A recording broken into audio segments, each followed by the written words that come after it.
Hello everyone, my name is Anna Mardall, and welcome back to our King's Quest II AGD Interactive remake of the Sierra original. When we last left our game, Graham had received, or I should say retrieved, a magic carpet from under the antique store, and also a potion of youth rejuvenation as well, actually, which we will not use on ourselves because it turns us into a baby. We used the magic carpet and it brought us up here to this very high place. I'm not sure if we're in the mountains or what exactly. And we passed a snake by hypnotizing him with the necklace given to us by a mermaid. It's been a busy day. This is...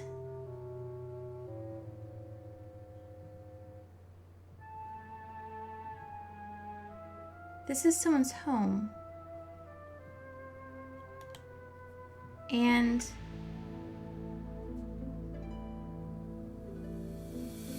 I'm a little frightened because the music does not make me feel like this is a safe place. This cave is adorned with the most beautiful coverings you have ever seen. The material sparkles in the light from outside the cave. There is something unreal about this brilliant decor. A number of candles and dimly lit lanterns adorn this small cave. They do not aid your vision much. Fortunately, enough sunlight enters from outside the cave entrance, providing adequate illumination for you to see by. Some incredibly valuable furniture has been placed here. You wonder how it is protected against the elements, as there are no obvious means of sealing the cave. A collection of books are stacked side by side on a nearby shelf. Most of the titles are written in a mysterious language that you don't understand, so you suspect they are about magic. This is your average, ordinary, run-of-the-mill cave. You are naturally surprised to find it fully decorated and very well furnished. A number of candles, okay, we've seen that one. There's a book on this workbench. You approach it for a closer look. This ancient book bears the title, Ye Old Book of Enchantments, Causes and Cures. It looks very old and has been propped up on a pedestal. A clear beaker. It is useful for mixing various fluids, chemicals, and minerals together. When lit, this device heats the beaker and any contents that it contains. A wick leads into the base, which is made of flintstone. These elaborate-looking candles are quite expensive-looking. You flip through the book entitled Ye Old Book of Enchantments, Causes and Cures. The first half contains a list of enchantments. These do not interest you, as you have no desire to inflict inconvenience upon others. However, the Cures section does capture your curiosity. While browsing, you spy a promising paragraph.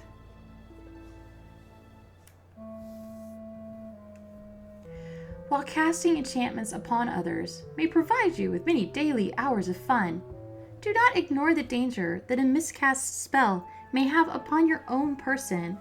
For this reason, you should prepare a simple item with which you can protect yourself against the effects of an enchantment, as well as providing a means for reversing said spell should it be deemed necessary. Only the power of the emerald can properly dispel an enchantment, and thus the steps to create one are as follows. Firstly, heat a blue mineral and yellow vegetable, a plant is an acceptable alternative, together, until they coagulate into a greenish liquid. Stir the mixture with a white feather. Drop this into a perfectly clear crystal and recite, Heed now these words, crystal, perfect. Green is thy hue, restore, correct. Guard well my form, preserve, protect. You now have the means to safeguard yourself should your enchantments ever get out of hand. To restore that which is under the effect of an enchantment, simply allow a strong light to pass through your emerald at the subject. Then behold the restoration. Well, that sounds useful. We have one blue gem in our possession, which is the blue gem, but I don't think we want to use that for this.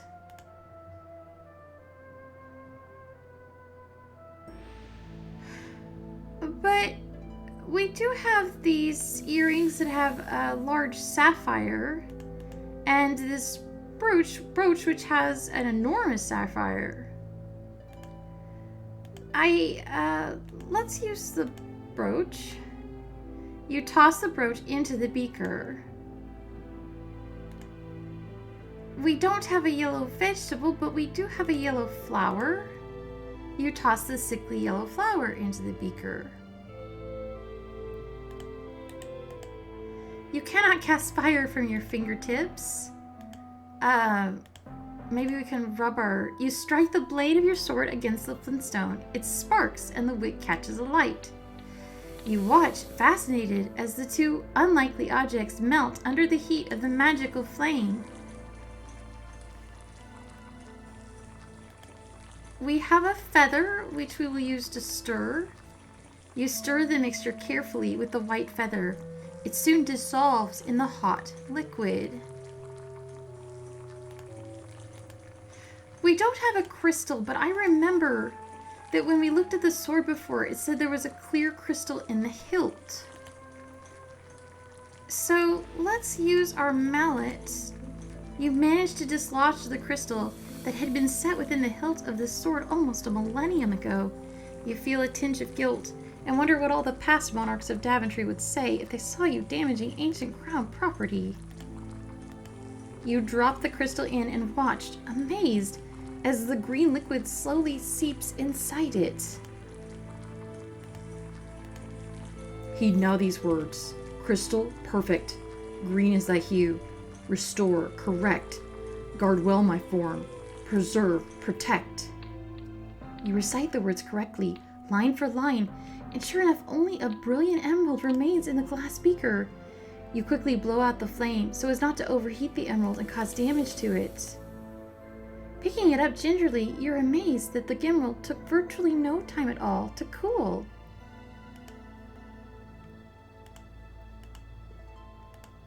Well, now we have something that can protect us from enchantment. I mentioned that in the original Sierra game, the snake was enchanted. I wonder if it still is. As you direct the sun's light through the emerald at the snake, you behold a wondrous transformation. Before you now stands a magnificent winged horse. Thank you for freeing me. A horrid enchanter transformed me into that legless thing after I refused to be his steed.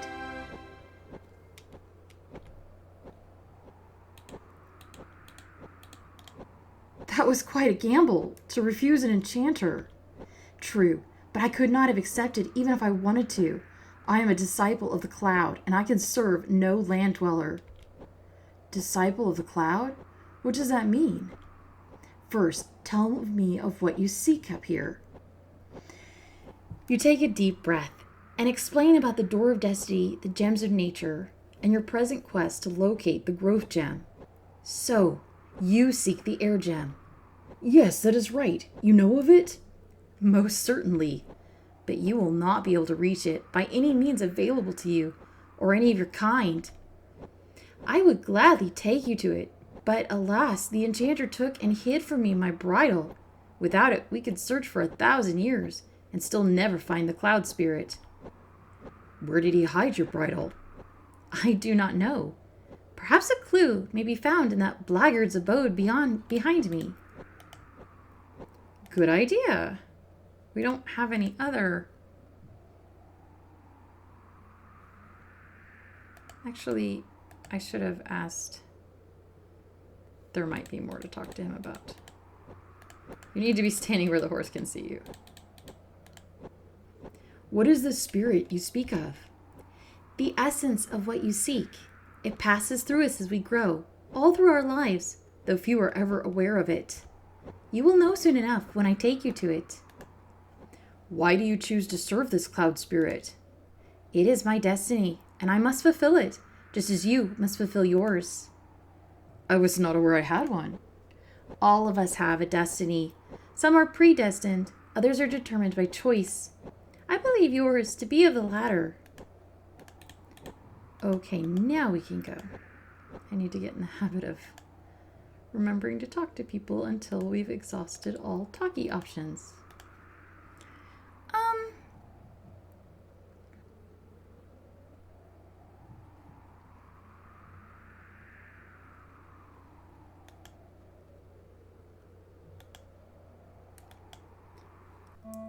He said that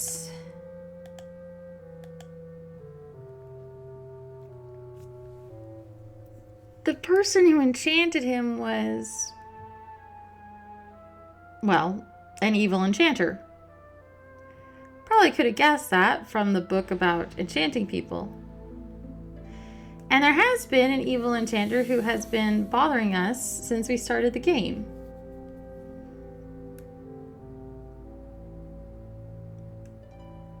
I wonder if he would come home. You hear footsteps approaching. Uh-oh, the enchanter has caught you in his lair. He twirls his hands, aims them at you, then utters some words under his breath. You feel a tingling sensation all over your body as the enchantment attempts to transform you into whatever the enchanter has fancied. At the same time, you also feel the comforting energy of the emerald shielding you. The enchanter's twisted smile turns downwards. He scowls at you.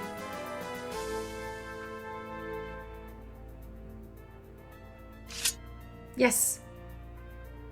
There is a look of panic on the man's face. He does not dare breathe. I hereby order you to depart from Colima forever, never to trouble its citizens again, lest you earn the fullness of my wrath. The enchanter looks baffled.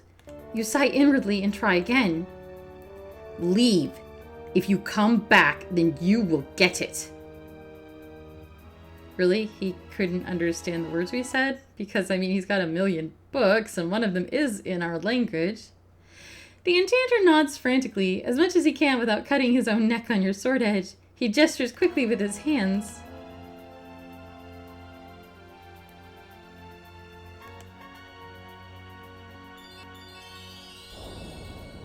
Whoosh. He's gone. Oh. He took all the furnishings with him. Except for that. You notice some writing has been engraved on the wall. You read the inscription. In row of stones that number 6, half and a pair from left do pick. Quell then my spell, avoid the tricks.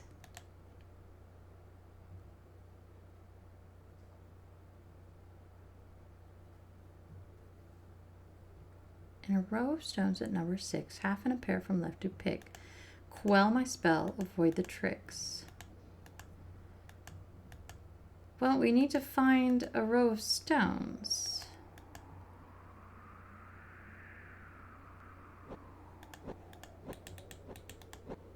You don't have anything else to... I'll be back. You stay here. Here's hoping that our magic carpet... You unroll the magic carpet, lay it on the ground, and sit on it. The carpet rises into the air again. The carpet begins to descend.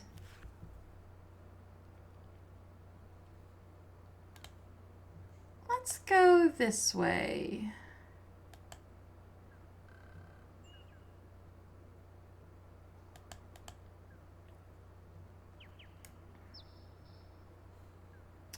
Yes.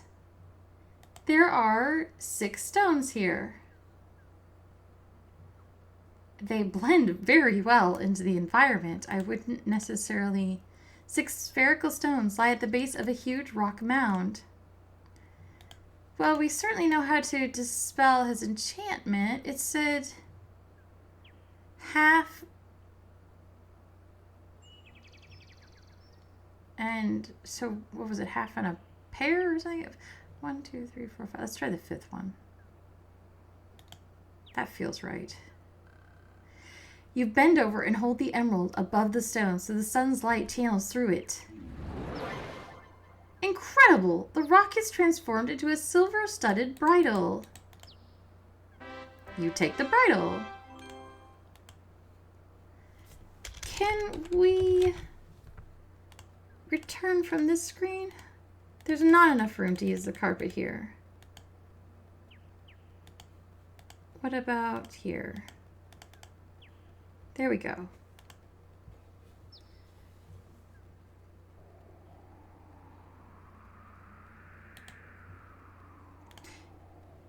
Oh, what happened?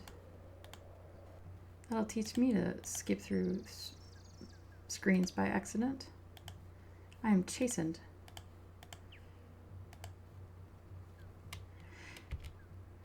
Let's try this one more time. Run skyward.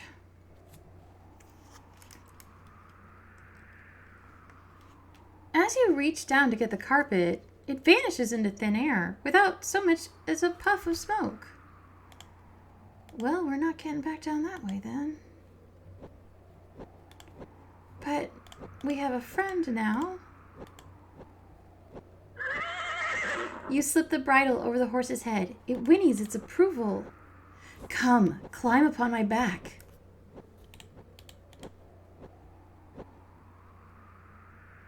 Hold on, this will be a little exhilarating.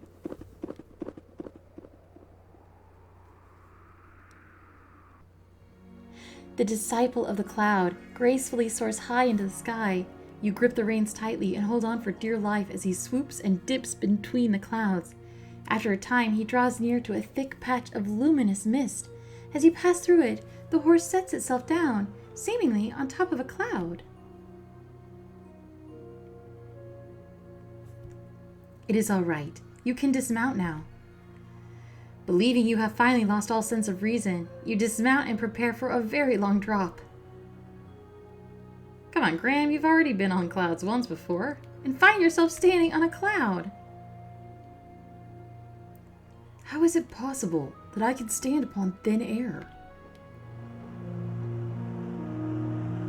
Such are not the questions you should be asking. You have come for the air gem, or the growth gem, as it once was named by the ancients. It has not been termed thus without reason, for one who would have the gem of his own must prove himself grown, and thus worthy of it. Meaning no respect, Cloud Spirit. Thank you. You must agree, Cloud Spirit, that I am a man fully grown, thus fulfilling your prerequisite. A howling wind deafens you momentarily, though you feel nothing on your skin. The Cloud Spirit speaks again, a little more forcefully.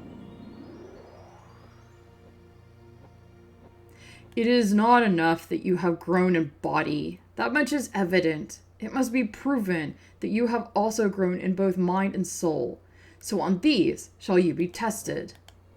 Tested? Those who bear the burden of king are expected to possess certain qualities. Your actions will be judged against the weight of these. It shall be seen whether you are deserving of your title. It shall be seen whether you are worthy of the growth gem. After a moment of silence, the Cloud Spirit intones.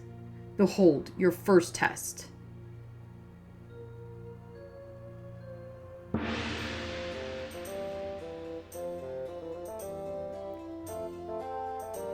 The mist around you clears, and you find yourself in a familiar place. This is Daventry, and furthermore, you are a child again. A slight dizziness overwhelms you for an instant. How strange! You no longer recall anything past this moment in time. It is as if this is happening again for the first time. Even stranger, you are still aware, vaguely, that you are undergoing a test of some kind, though for what purpose you cannot fathom. But look, it is Malvolio, your best friend. The two of you are deeply engrossed in a game of bat and ball.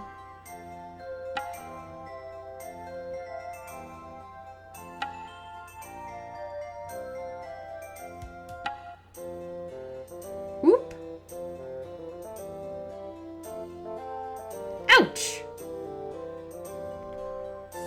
Oh no, that sounded like the king, Mal. What do we do? Cheese it!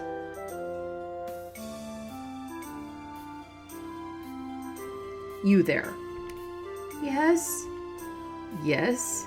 Is that how you address your liege? No, your majesty. King Edward, sir. I mean, sire. Which of you two boys threw that ball? The one that just happened to land on my head. So the options are, what are friends for? Why, any sensible person would do it under the circumstances. Absolute absolution, partners in crime, or sacrificial lamb.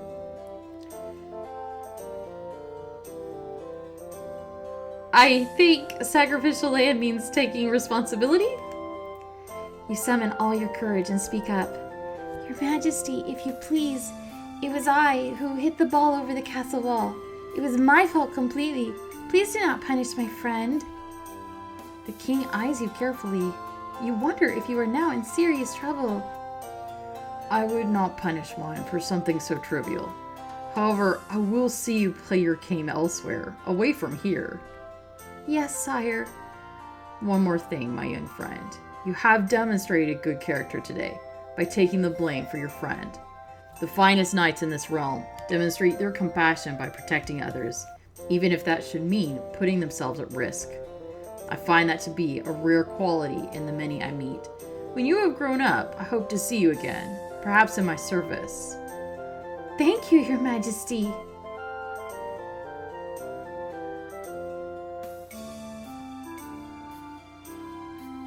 Behold, your second test.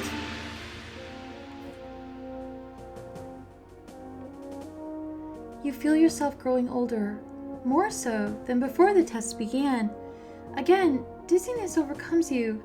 Your memory of the previous test fades, and in its place, your mind is filled with the knowledge of everything that has since come to pass. This includes, unfortunately, the dreadful misfortunes which has plagued Daventry since the coming of the terrible three-headed dragon. To make things worse, your 17-year-old daughter has been demanded as its latest sacrifice. In return, it will not harm the rest of the population until the next demand. You would go forth to destroy the dragon yourself, but you no longer have the heart for such quests. Never have you felt so forlorn, so frail. You fear that, given the choice, you would do anything to rectify the situation.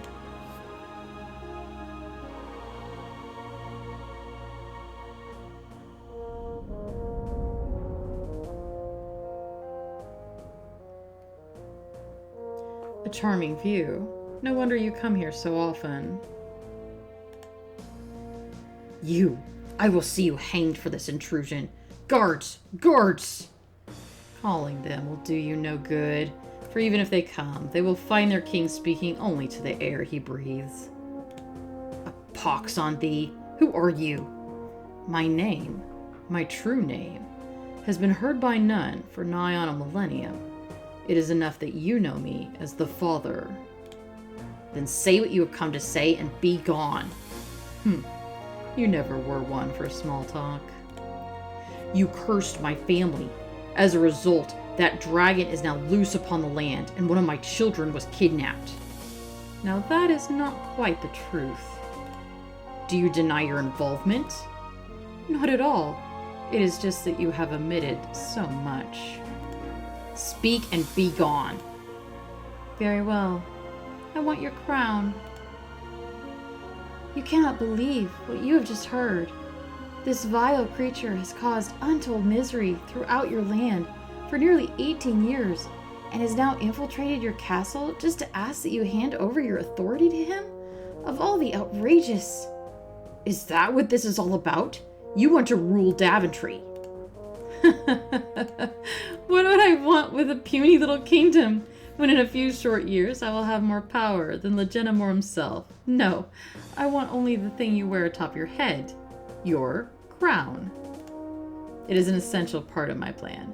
Without it, my efforts to prepare for the ascension will have been in vain. I have waited far too long to be deterred from it now. If you need it that badly, you could have just taken it.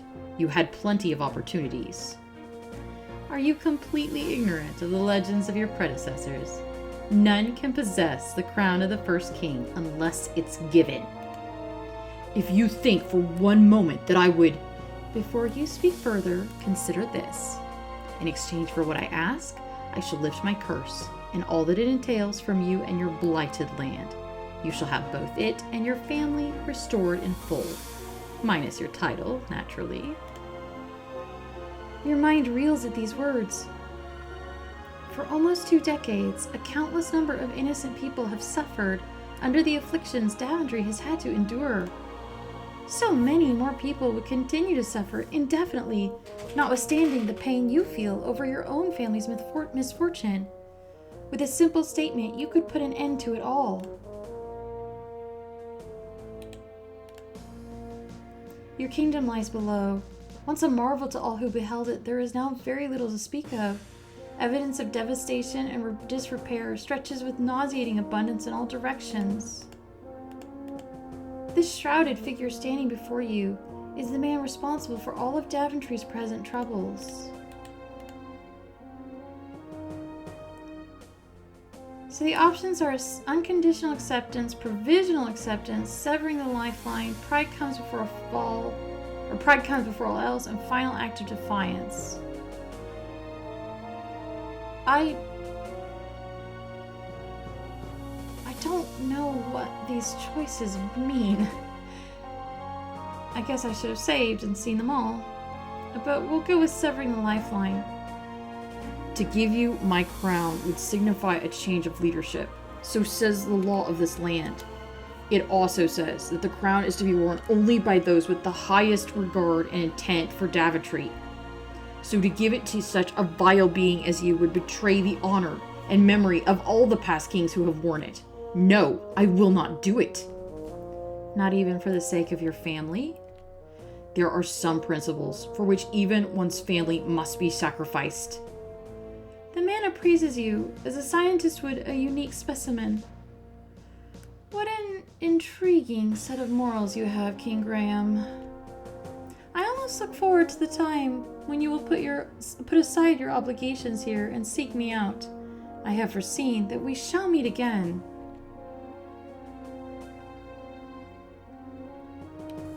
Behold, your third test.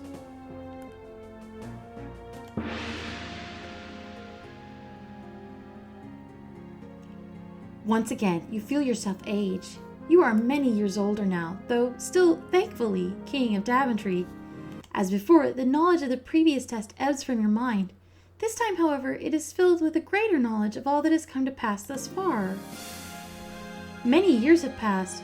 Your children, once heirs to your throne, have forged their own paths in other kingdoms. Fortunately, chance has seen fit to fill the vacuum.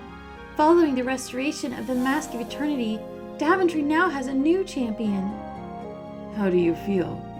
I am deeply honored, sire. All right. Now how do you really feel? Scared out of my wits, sire. You smile and feel the lines in your face stretch. You hope you will get used to it when the true time comes. You know what they have been saying. About my decision, that is. The people question my ability to perform the duties when I have another higher obligation. I believe that I can attend to both with the utmost equity. You do not deny that this obligation may arise at any time, perhaps taking you away from this country at a time of great need.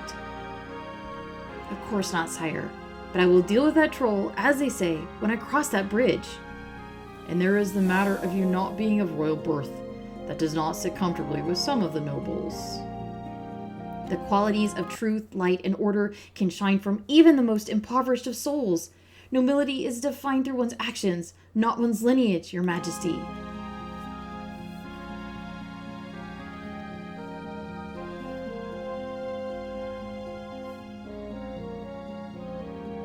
You cannot help but smirk. For a man who had once lived as a peasant, he speaks extremely well.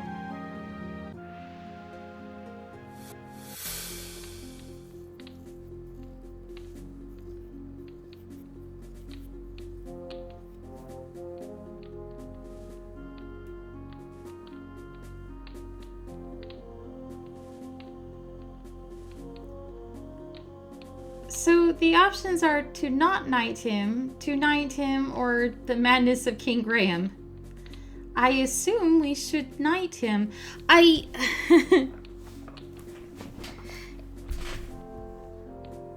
know there is a...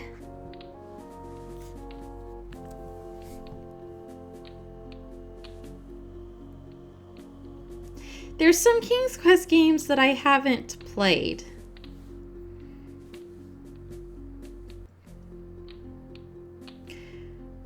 One of them is called Mask of Eternity, and they reference that here in this conversation, and I haven't played that one. I thought there was another one having to do with dragon or dragonfire, and I wasn't sure if the second test had something to do with that. But, I'm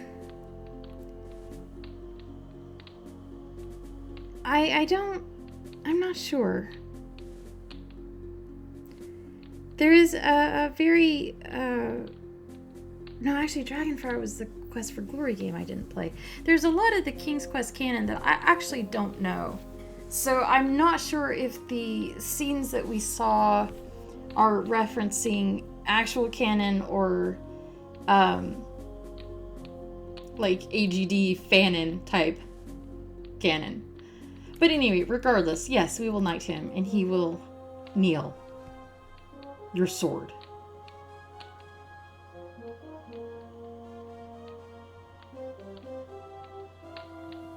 By virtue of your bravery, loyalty, and good conscience, I've chosen you to be my first knight.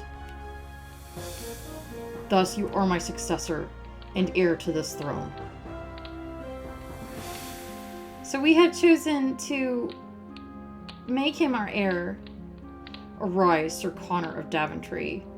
Regardless of the fact that he does have other obligations which might interfere with his ability to rule. In an instant, you find yourself standing before the cloud spirit once more. You also notice that it is starting to get dark. You have demonstrated your sound understanding of compassion, honor, and loyalty. These attributes transcend the mind and speak of the soul within you. Growth continues unabated throughout the lives of all living things. You have grown much, learned a great deal, and will continue to grow in all ways. You are judged worthy of the heir and growth gem.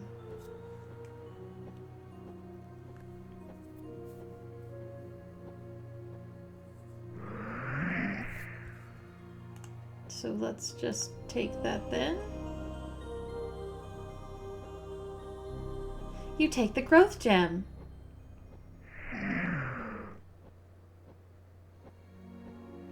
As you feel the knowledge of the last test fade from your mind, the cloud beneath your feet begins to evaporate. You'd better get out of here quickly, Graham. Really? You're just gonna let me die if I don't get on the horse fast enough? Kind of a jerk move, Cloud Spirit. You will grow into the ground. Finally, your flight comes to an end. You hope it will be quite a while before you take to the air again. Bah. We go to the clouds once per game so far. Where would you like me to land? On the ground would be fine. Thanks, Graham.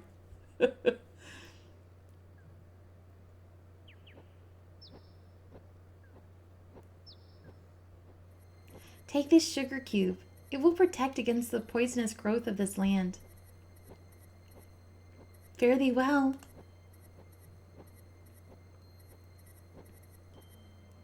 Bye, horse. Bye. You're beautiful. You notice that you have lost a few things during your descent. Mostly all that paper you were carrying. You were not concerned, though, as long as you don't get into trouble for littering. As the dust sets in and the pallid moon rises over the darkened horizon, you recall the Door of Destiny's words regarding the third gem. Through swampy mire in lone dark castle. Then you remember the great Neptune's disquiet reluctance to speak of Colima's lord.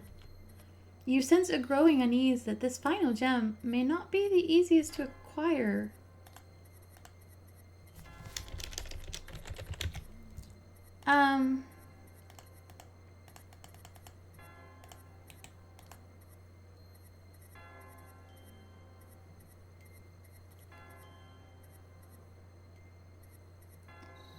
I wonder if golly, it really does seem night time. The gates are locked tight. The gates to town have been shut for the night. And not even the haystack answers us. This is a very creepy forest.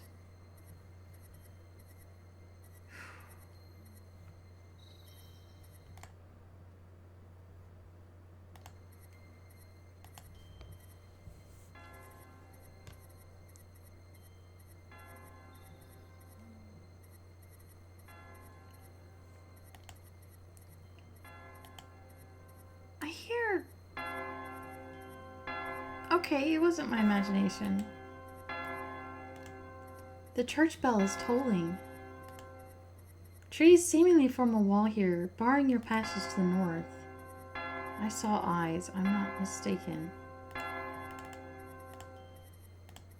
The church door is made of very thick wood, held together by iron bars.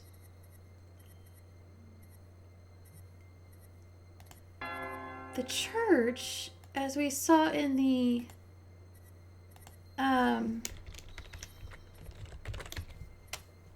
card left in the mailbox, is open from dusk until dawn. Finding the door unlocked and unbarred, you enter the church.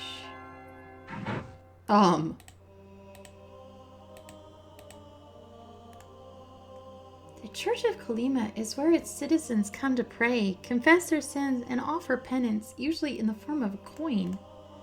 A hideous statue of a grinning fiend forms an archway leading to the church's outdoor cemetery.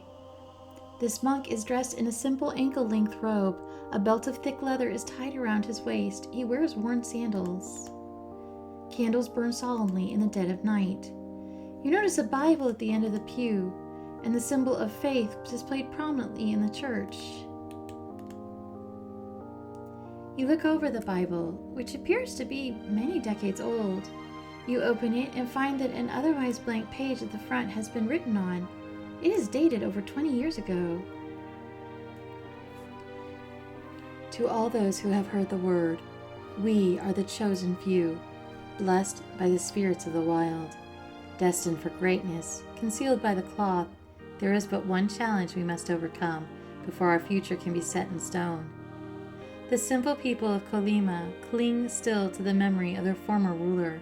Even now, years after his fate's dark turn, they retain their hope that he will not forsake them. As long as this is so, our goal cannot be attained. So, my brothers, what the hell?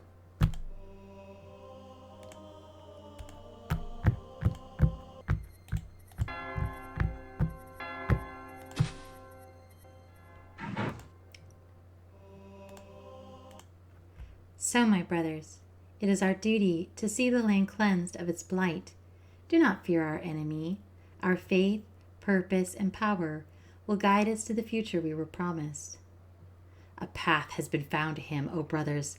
Let him hear the warning howls. The cloth will be lifted for all time, and our songs will echo the end of him, his influence, and his family. Our time is at hand. Wolf. What an interesting name.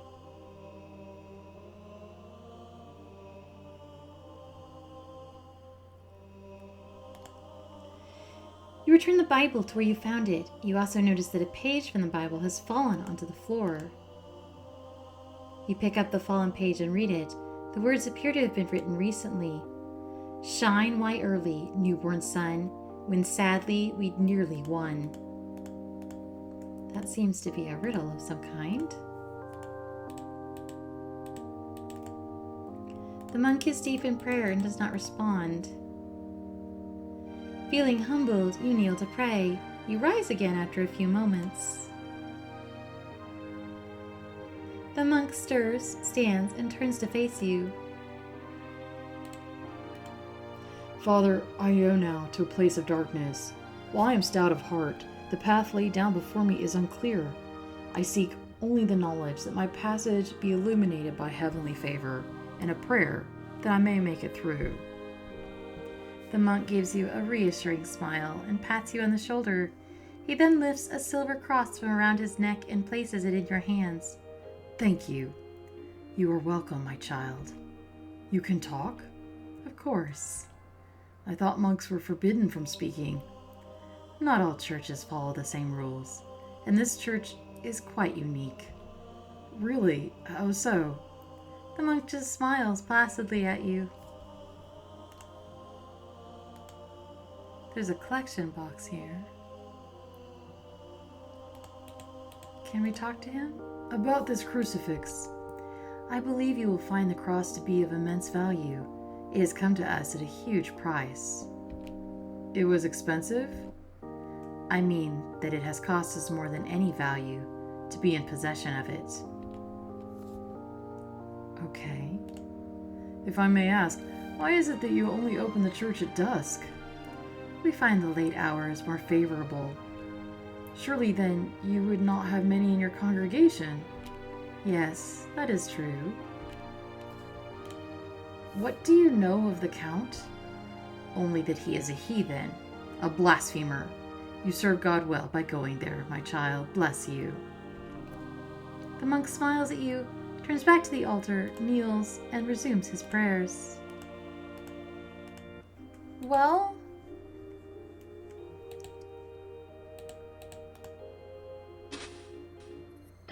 that was interesting.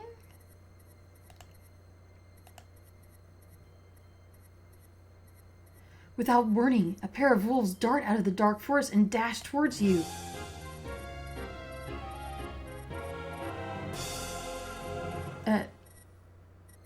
For a minute there, you thought the wolves were going to attack.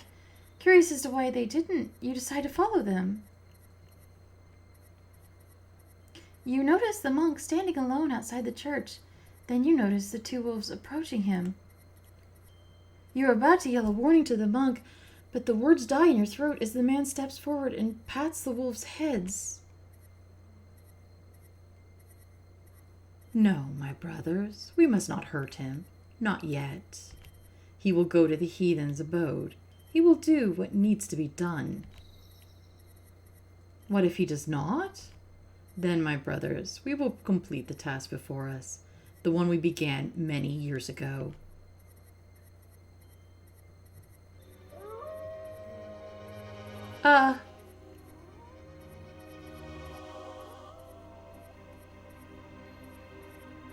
You quickly move away from the church, your heart racing faster with every step. You have a good idea now what will happen once the moon comes out in full, and you do not want to be anywhere near here when it does. One thing's for sure, you're not getting married in that church. No. No, let's not.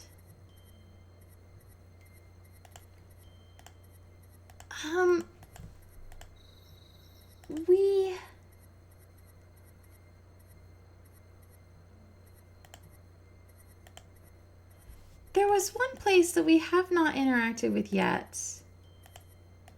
And that is, Possum and her grandmother's cottage. You can see light in the window. Somebody might be home. I'm gonna save because I don't trust the game to not run past the dialogue.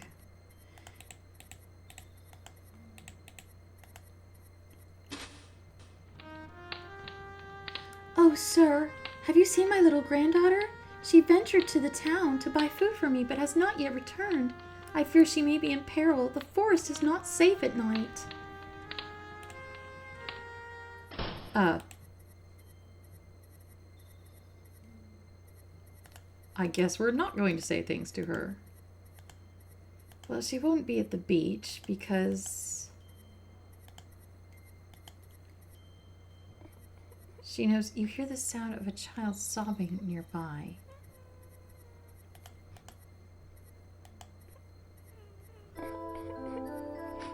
As you approach, you recognize the child. It is Possum, the little girl you helped earlier today.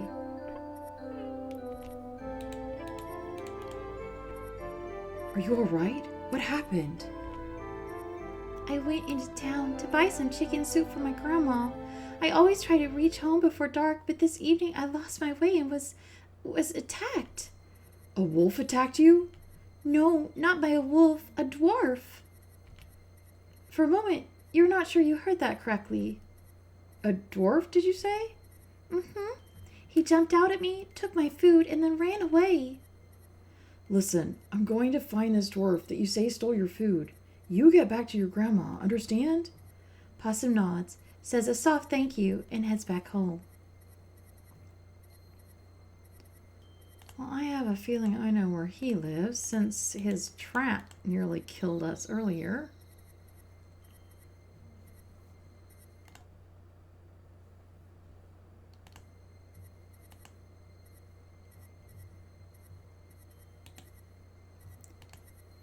This tree forms part of a subterranean dwelling. How ingenious! A chimney protrudes from the trunk of the tree.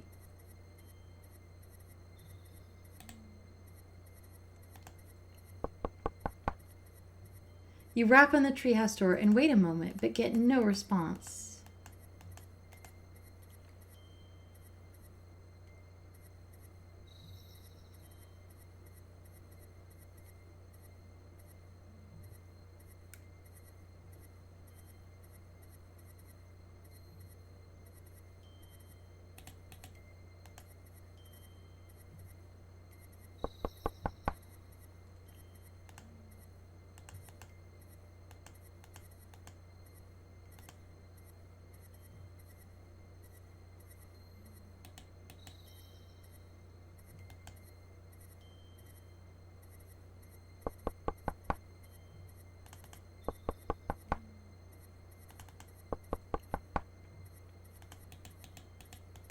I feel like I'm doing something wrong.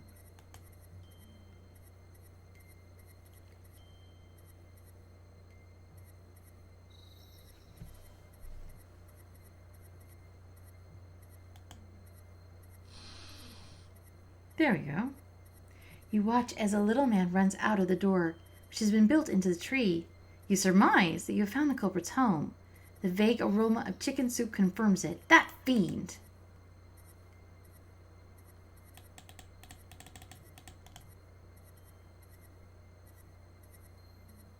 Finding the drawer ajar, you cautiously open it and step inside the tree.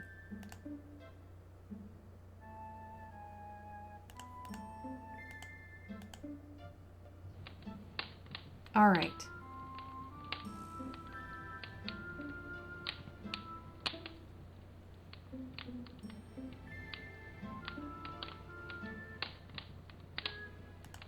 Do we need that knife? That's not a knife. The knife you found under a rock one time. Now that was a knife. Upon opening the trunk, you find a number of items the dwarf has obviously stolen and stashed away. Among them are some gold coins. They display the distinctive face of the first king. They could only have come from the magic chest of Daventry. You grab the handle of the bubbling pot of chicken soup and take it with you.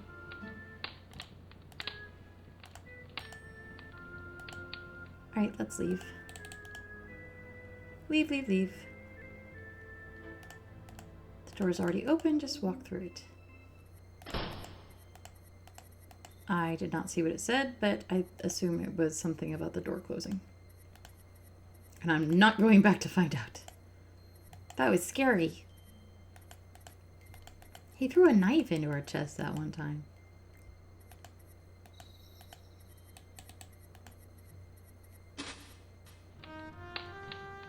Welcome. Come in, please. Possum told me to expect you.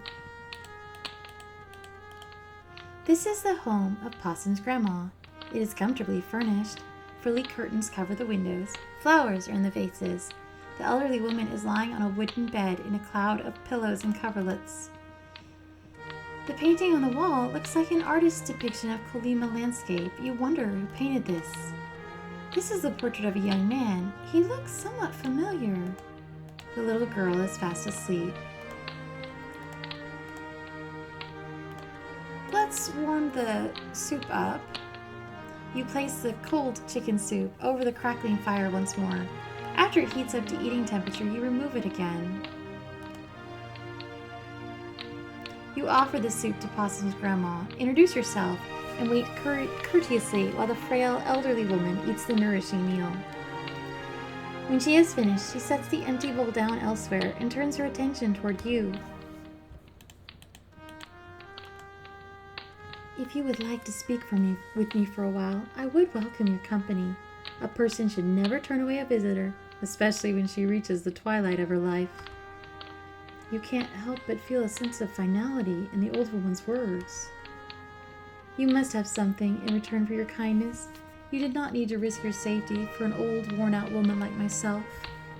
Look under the bed. You should find something to keep you a little warmer on a cold night like this.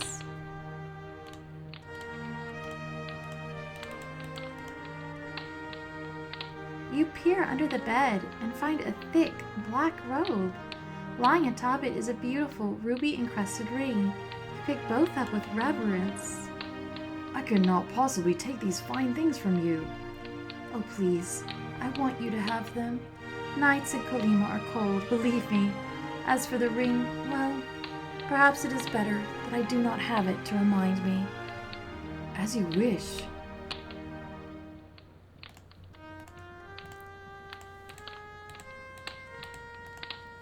You have a charming young granddaughter. Grandma smiles at you graciously. She is a treasure to me. I would do anything to ensure that no harm comes to her. If I may inquire, what became of her parents? Grandma frowns, and her eyes darken for a moment before she forces a melancholy smile to her face. They were lost to us many years ago. I am afraid dear Possum never really knew her parents.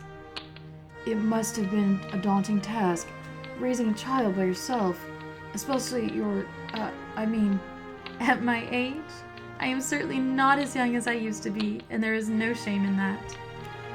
I have tried to raise her as best I could, to keep her safe and well.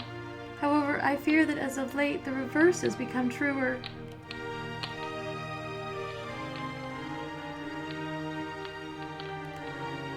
If you please, I was hoping you might tell me of the cloak and ring's origin. The old woman closes her eyes, as if the memory she seeks is painful. They were my husband's. He was a proud man, the last of his line. His family had been rich, a great deal of old money, you might say. They lived in that castle you might have seen to the north. Its location upon that island is evidence of how much they valued their privacy. He was a good man, my husband. He took care of me. Certainly he had his strange habits. Most men do, if you will pardon me for saying so. I suspect he practiced magic, though I could never catch him in the act. He would frequently journey afar, taking that black cloak with him wherever he went, to places he would not talk about. He said that it represented something important to a certain group of people, and that I was never to mention it to anyone. But he was always there for me, always, until that fateful night. We had been married just over a year, and I was heavily with child. We were both out walking in the weirwood forest late one night. The air was warm, and in our youth we paid little attention to the world and its many dangers.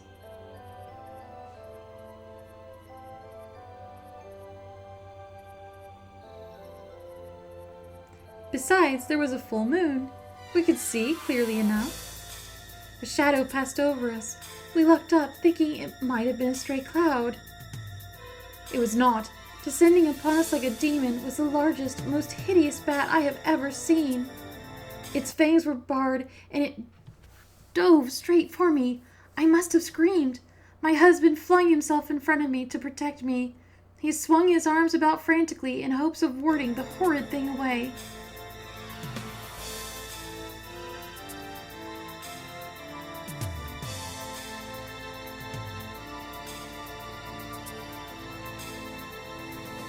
Perhaps he was trying to cast a spell, but could not recall how in the panic. It paid him no heed and would not be deterred. It swooped again and again, relentlessly. At one point, my husband's hand must have clipped the bat's wings because it lost control and crashed into his shoulder. He tried to wrest the foul creature away, but then shrieked suddenly.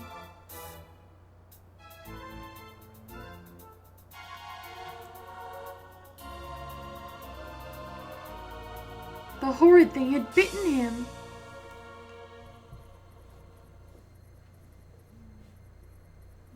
He never did recover from that incident. He just faded with each passing hour. Within 2 days of the attack, my husband had died. We buried him on his family's plantation on the island. Sometimes when I sleep, I can feel him watching over me, guarding me, protecting me. I think he is waiting for my time to come, so we can be together always. The old lady seems to be dozing off. You can barely hear her final words. I miss him so. Telling the story has clearly taken a great deal out of her. You watch the old woman a moment and notice her labored breathing as she sleeps. Despite the little girl's tireless daily efforts, perhaps there's nothing more to be done.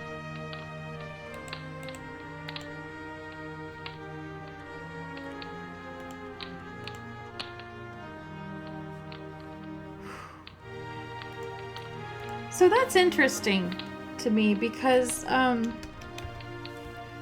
so if I can just pause and collect my thoughts for a second. The original King's Quest II depended very heavily on, fairy tale references, which was not unlike the first King's Quest.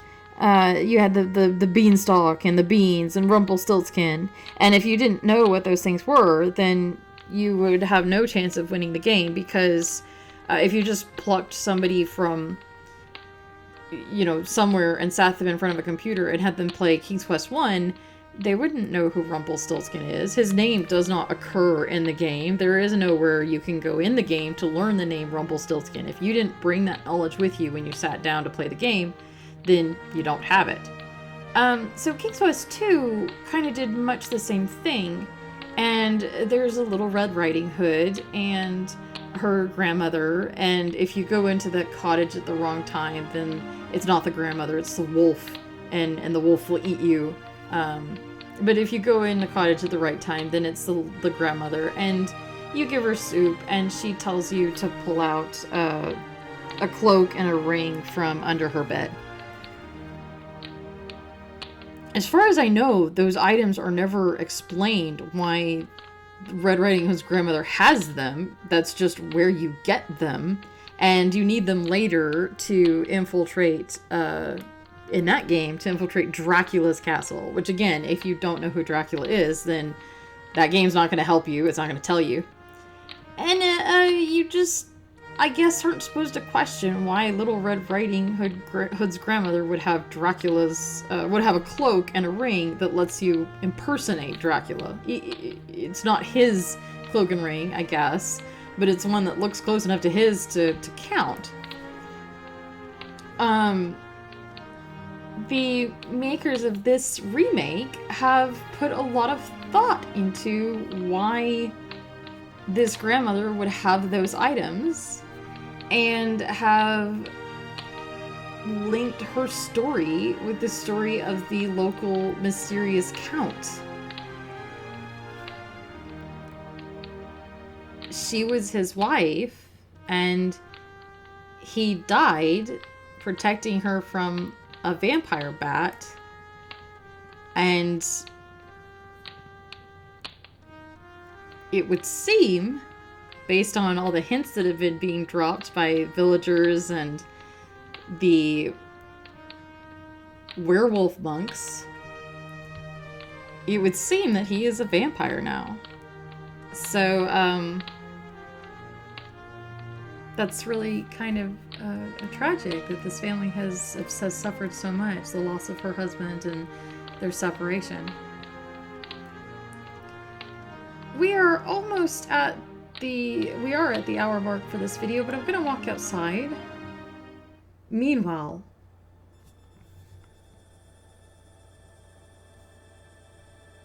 maybe I need to click something.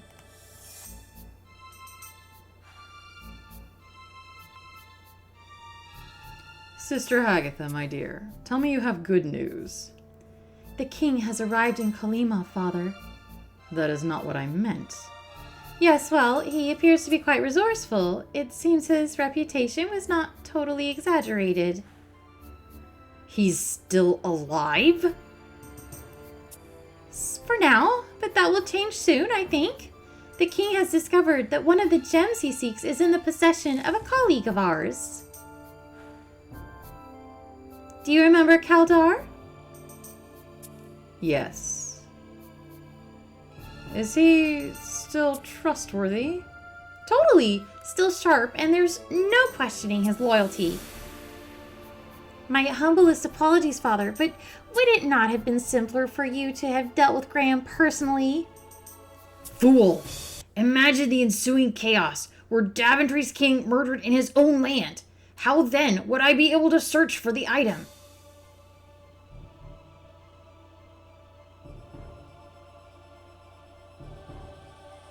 I see. Failure is not an option. Understood, father. Keep me informed, preferably of good King Graham's death.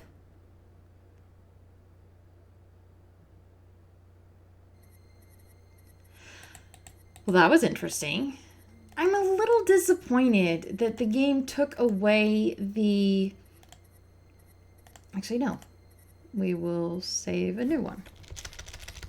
I'm a little disappointed that the game took away the letter from Monanon to Hagatha, because that contained more information about this father character and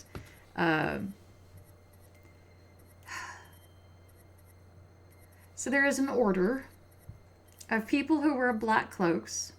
We know that from King's Quest VI because we hear Vizier Alhazarad writing a letter to the Order of the Black Cloak Society. We know it's quite a few members. We know that from King's Quest V because when we go to Mordak's castle, his dining room has a lot of chairs. And Cosima has a vague reference to they and them and meetings. We know that Possum's grandfather was a member of a society with black cloaks and red rings that grandmother just told us about. And we know that the Count's name was Kaldur from both the library and now from this cutscene. So grandmother's husband was named Kaldur, and he was a member of the Black Cloak Society. Hagatha, her brother Monanon, and their brother Mordak are also members of the Black Cloak Society. Angelina was invited to become a member of the Black Cloak Society and turned down the invitation because she didn't like wearing black. The leader of the Black Cloak Society is a man called the Father. And the Father is not Kaldur. The Father is somebody else. Somebody that I guess we haven't met yet. The letter that we found in Hagatha's cave referenced that Father has been searching for an item. And in that cutscene, it said that he's been searching in Daventry for an item, and that he hasn't been able to kill King Graham in Daventry because he feels that the ensuing chaos would make searching for the item impossible. That almost makes it sound like he's been in Daventry, or he's in Daventry right now looking for this item. The cloud spirit took us to a future in which a shadowy figure demanded our crown, saying that he had been searching for it. I wonder if that's the item that Father's looking for, and I wonder if he doesn't realize that yet. Maybe it's not the crown itself. Maybe it's like something in the crown, like a gem or something. And he's been searching for the gem without realizing that it was implanted into the royal crown. I don't know.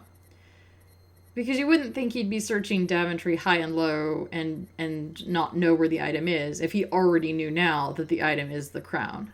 So maybe he's looking for a item, and that item is the crown, but he doesn't realize that the item is the crown.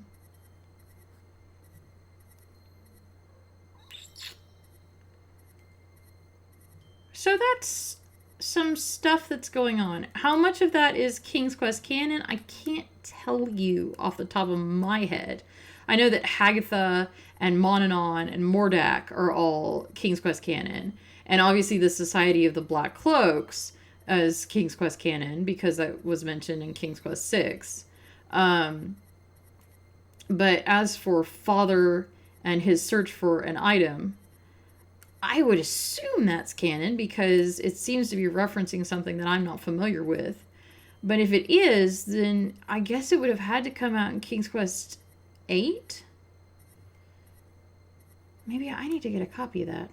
Anyway, we're well over the hour mark. I will stop here. And when we come back, we have a castle to infiltrate. And, possibly inform the owner that his wife is not doing too well. If he wants to be at her side when she dies, he needs to get a boogie on. So this has been King's Quest II, the AGD interactive remake of the same. My name is Anna Mardal, and I will see you in the next Let's Play. Thank you for coming along. Bye-bye.